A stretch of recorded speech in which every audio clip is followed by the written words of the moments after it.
Hello everyone, myself KM Shashank, studying in Sri Venkateshwara College of Engineering, Bengaluru. Today in this video, I am visited Sri Veda Vyasa Maharshi Mata in Esaragatta. Later in this video, you will find the history and the establishment of this ashrama and what is the use case of this ashrama and how one can visit or what is the use for them from this ashrama by the localite present in this ashrama. Thank you.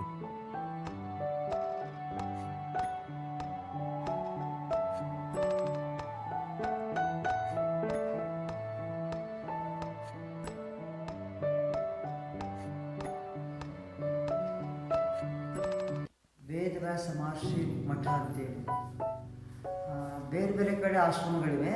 But ಈ ಆಶ್ರಮದ ವಿಶೇಷ ಏನಪ್ಪ ಅಂದರೆ ತಮಗೆಲ್ಲ ಗೊತ್ತಿರೋ ಹಾಗೆ ಇಲ್ಲಿ ಹೆಸರುಘಟ್ಟ ಇದೆ. ಅದು ಹೆಸರುಘಟ್ಟ ಅಲ್ಲ, ಇಲ್ಲಿ ವ್ಯಾಸ ಮಹರ್ಷಿಗಳು 5,000 ವರ್ಷಗಳ ಹಿಂದೆ ತಪಸ್ಸು ಮಾಡಿಕೊಂಡು ಕುರು ಹಾಗೆ ಇದನ್ನು ವ್ಯಾಸರಘಟ್ಟ ಅಂತ ಕರೀತಾ ಇದ್ರು. ಹಾಗೆ ಇಲ್ಲಿ ಆ ವ್ಯಾಸ ಮಹರ್ಷಿಗಳು ತಪಸ್ಸು ಮಾಡಿದ ಜಾಗಕ್ಕೆ ವ್ಯಾಸರಗವಿ ಅಂತ ಕರೀತಾರೆ. ಮತ್ತು ಪುರಂದರದಾಸರು ಭೇಟಿ ಕೊಟ್ಟಿದ್ದಕ್ಕೆ ದಾಸರು ಕರೀತಾರೆ. ಆ ಒಂದು ಕುರುಹಾಗಿ ಈ ಒಂದು ಮಠವನ್ನು ಸ್ಥಾಪನೆ ಮಾಡಲಾಯಿತು. 1975 ಇಸ್ವಿನಲ್ಲಿ ಇದನ್ನು ಸ್ಥಾಪನೆ ಮಾಡಲಾಯಿತು. ನೋಡಿ ಇಲ್ಲಿರುವಂಥವರೇ ವೇದವ್ಯಾಸ ಮುನಿಗಳು. ತಮಗೆಲ್ಲ ಗೊತ್ತಿರೋ ಹಾಗೆ ವೇದವ್ಯಾಸ ಮುನಿಗಳು ಮಹಾಭಾರತ ಬರ್ತಿದ್ದು. ವೇದವ್ಯಾಸ ಮುನಿ ಮಹಾಭಾರತವನ್ನು ಹೇಳ್ತಾ ಹೋದ್ರು, ಗಣಪತಿ ಅದನ್ನು ಬರ್ಕೊತಾ ಹೋದ್ರು. ಹೀಗೆ ಬಂದು ಸಮೇತ ವೇದವ್ಯಾಸ ಮುನಿ ಬಂತ ಒಂದು ಆಶ್ರಮ. ಹೀಗೆ ವೇದವ್ಯಾಸ ಮುನಿಗಳು ವಿಷ್ಣುವಿಗೆ ಅವರು ಅವತಾರ ಅಂತ ಕರೀತಾರೆ. ಆ ವಿಷ್ಣುವಿಗೆ ವಾಹನ ಗರುಡ ವಾಹನ ಅಂತೇಳಿ ಗರುಡ ಸ್ವಾಮಿ. ಹೀಗೆ ಈ ಒಂದು ವೇದವ್ಯಾಸ ಮುನಿ ಆಶ್ರಮವನ್ನು ನಿರ್ಮಾಣ ಮಾಡಿದ ನಂತರ ಪ್ರತಿ ತಿಂಗಳು ಹುಣ್ಣಿಮೆ ದಿನ ಇಲ್ಲಿ ಭಜನೆ ಕೀರ್ತನೆ ಪ್ರತಿಯೊಂದು ಮಾಡ್ತಾರೆ. ಮತ್ತು ಇಲ್ಲಿ ಆಶ್ರಮ ಅಂದ ತಕ್ಷಣ ಇಲ್ಲಿ ಯಾವುದೇ ಅಬಲೆಯರು ಅಥವಾ ಮಕ್ಕಳು ಮತ್ತು ಇಲ್ಲಿ ಆಶ್ರಮ ಕೊಡುವಂಥ ಆಶ್ರಮ ಅಲ್ಲ. ಇಲ್ಲಿ ಏನಿದು ಆಧ್ಯಾತ್ಮ ಜೀವಿಗಳು ಬಂದಿಲ್ಲಿ ಧ್ಯಾನ ಮಾಡುವಂಥ ಆಶ್ರಮ.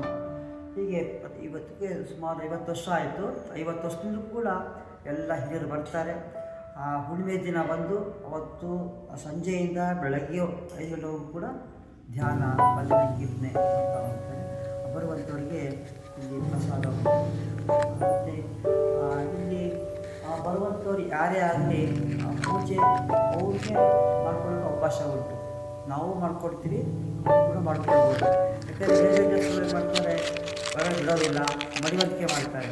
ಇಲ್ಲಿ ಯಾವುದೇ ಮಡಿವಂತಿಕೆ ಇಲ್ಲ. ಏನಪ್ಪ ಆತ್ಮವೇ ದೇವಸ್ಥಾನ ಅನ್ನೋದರಲ್ಲಿ ಪ್ರತಿಯೊಬ್ಬರು ಅವಕಾಶ ಉಂಟು. ಇಲ್ಲಿ ಯಾವುದೇ ಜಾತಿ ಮತ ಧರ್ಮ ಅಂತೇನಿಲ್ಲ, ಯಾವುದೇ ಧರ್ಮ ಬರ್ಬೋದು, ಇಲ್ಲಿ ಧ್ಯಾನ ಮಾಡ್ತಾರೆ. ಮತ್ತು ನಾವು ಮಾಡ್ತಾ ಇರೋದು ಪ್ರತಿ ಹುಣ್ಣಿಮೆ ದಿನ ಮಾಡ್ತಾ ಇದ್ದೀವಿ. ಎಲ್ಲರಿಗೂ ಆಸಕ್ತಿಯುತ ಭಕ್ತರು ದಿನ ಬರ್ಬೋದು, ದಿನ ಬಂದಿಗೆ ಧ್ಯಾನ ಮಾಡ್ಕೊಂಡು. ಹಾಗೆ ಹೆಸರುಘಟ್ಟ ಅನ್ನೋ ಒಂದು ಹೆಸರು ನೋಡಿ, ಅದು ಬ್ರಿಟಿಷರ ಕಾಲದಲ್ಲಿ ವ್ಯಾಸರಘಟ್ಟ ಇದ್ದದ್ದು ಹೆಸರುಘಟ್ಟ ಆಗುತ್ತೆ. ಹೀಗೆ ಆ ಒಂದು ಊರಿನ ಒಂದು ಪ್ರತೀತಿ ಏನಿದೆ ಅದಕ್ಕೆ ಈ ಒಂದು ಆಶ್ರಮವನ್ನು ನಿರ್ಮಾಣ ಮಾಡಲಾಗಿದೆ. ಮತ್ತು ಈ ವೇದವ್ಯಾಸ ಮುನಿಗಳು ತಮಗೆಲ್ಲ ಗೊತ್ತಿರೋ ಹಾಗೆ ಹುಟ್ಟಿದ್ದು ನೈಮಿಷಾರಣ್ಯ. ಅಲ್ಲಿ ಒಂದು ಆಶ್ರಮ ಇದೆ.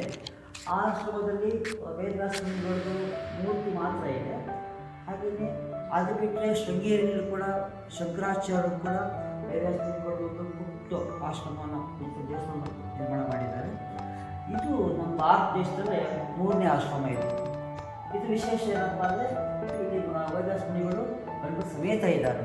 ಹೀಗೆ ನಮ್ಮ ಭಾರತ ದೇಶದಲ್ಲಿ 3ನೇ ಆಶ್ರಮ ವೇದವ್ಯಾಸ ಮುನಿಗಳ ಆಶ್ರಮ. ತಮಗೆಲ್ಲ ಗೊತ್ತಿರೋ ವೇದವ್ಯಾಸ ಮುನಿಗಳು ಎಲ್ಲ ಮುನಿಗಳಿಗೆ ಮುನಿ, ಗುರುಗಳಿಗೆ ಗುರು, ಸಾರ್ವಭೌಮ ಗುರು ಅಂತ ಹೇಳ್ತಾರೆ. ಒಟ್ಟಾರೆ ಆ ವಿಷ್ಣು ಅವತಾರ ವೇದವ್ಯಾಸ ಮುನಿ ಆಶ್ರಮವನ್ನು 50 ವರ್ಷದಿಂದ ನಡೆಸ್ಕೊಳ್ತಾ ಇದ್ದಾರೆ.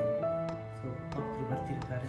ಇಲ್ಲಿ ಲೌಕಿಕ ಪೂಜೆಗಿಂತಲೂ ಅಲೌಕಿಕ ಪೂಜೆಯನ್ನು ನಮ್ಮ ಹಬ್ಬಕ್ಕೆ ಇಲ್ಲಿ ಹೆಚ್ಚು ಒತ್ತು ಕೊಟ್ಟು ಪ್ರತಿಯೊಂದು ಇಲ್ಲಿ.